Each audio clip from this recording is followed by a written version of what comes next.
we didn't even know we were making an album when we started doing what we were doing, and it was very much a studio album when it was finished, and we had to do things like transform it into the live, which we took as a challenge and went about doing.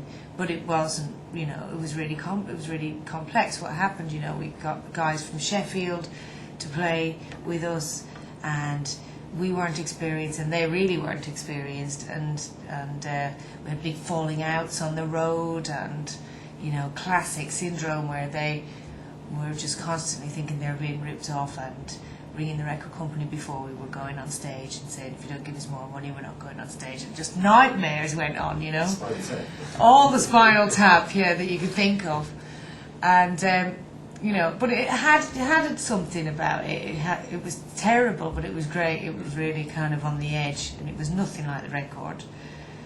And then, so that all fell apart. Then we had got a new band, and sort of it all went wrong from there on. It kind of, the new band was a bit kind of, it just wasn't really, we weren't really transforming it into what it should be. We weren't experienced enough, you know. And then we were getting comparisons to sort of other bands that were around at the time. We felt really misplaced and misjudged, misunderstood, and all that. And went back to Sheffield, you know, with Adam. You're kind of seen as being part of this chill out or trip hop stuff at that stage. At that point, we were seeing this trip hop thing.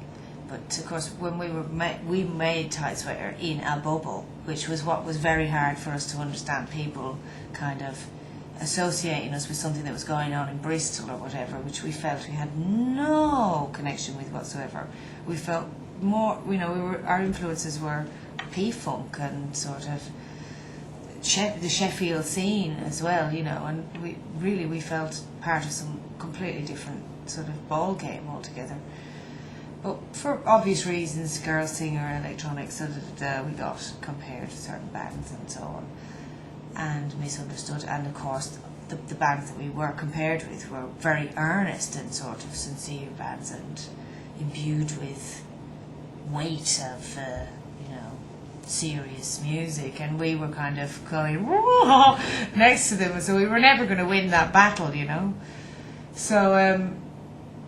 We came out of that feeling very kind of, and then I went off to New York for like 2 months, and became very inspired. Had a great time, a lovely time, and went to Body and Soul every week. And I was staying with a girl who worked for King Street Records, and we were just, you know, vibing, really, going all over the shop, going to all the clubs, and fantastic time. Came back into the misery in Sheffield, into the bubble, and made a kind of a dark record that was torn really between its where it wanted to go and what it wanted to do, but it ironically is the fans' favourite record.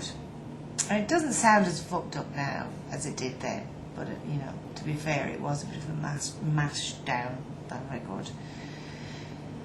And so then we had that, and it came out, and it was the worst received record of our career so far. And it was, you know, it didn't sell much, and again, we felt very much in a vacuum and really not part of any scene, or couldn't be marketed and couldn't be placed and wasn't particularly understood and so on. So it's a normal story.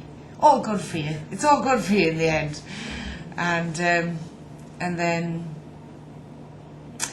And then we went on tour, and we put a new band together, and we got Eddie Keyboard Stevens, who's now our keyboard player, has been ever since, came on board, and he changed everything on the live, because it changed the balance and the feeling, and he took a certain amount of responsibility and helped us, and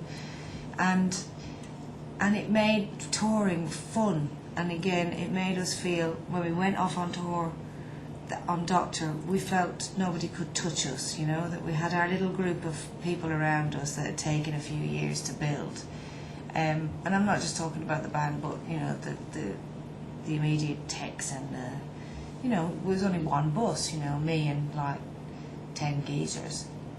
And so it's a pretty wicked sort of scenario at that point, because we all got on really well, and we went off and we really enjoyed the tour, no matter what was going on at home, no matter who was saying what about us, and we just learned to kind of forget about it all and just get on with it, sort of thing.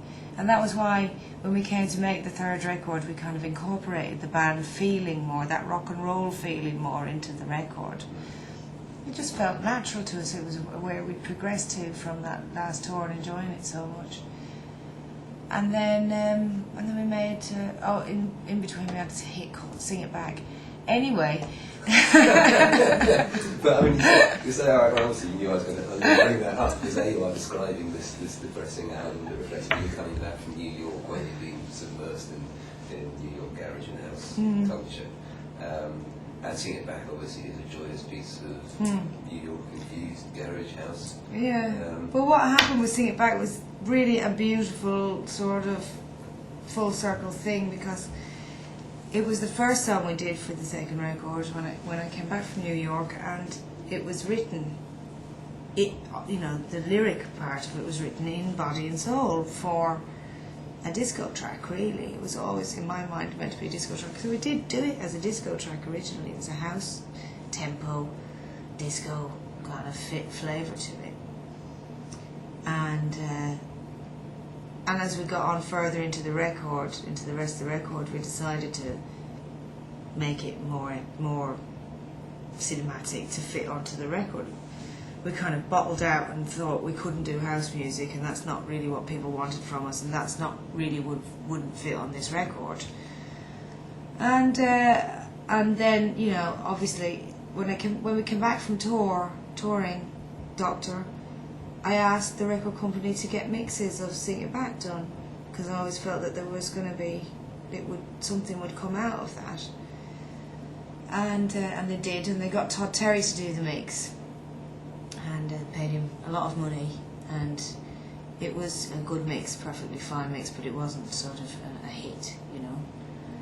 And then the German record company knew Boris Dlugosch's people, and Boris said, I'd like to have a go on spec of the mix, and he did, and he sent it to us, and we went bananas about it, and found it really hard to convince the record company to put it as the A-side, and that is the truth, because of, you know, the idea of Todd Terry being, you know, who Todd Terry is, and at that point Boris Dlugosch wasn't anybody in their minds. And so we had a bit of a fight with them, and literally a fight. I mean, I don't know how many meetings. It just was a nightmare. And then it came out one week in February, I think, and it went in at like number 40 or something, or number 38, and it was the same week as Miami Music Conference, in which everybody and their mum discovered the Boris Dlugosch version of Sing It Back, as played by Francois Kevorkian, and as, you know, sung by, you know, the entire New York club contingent.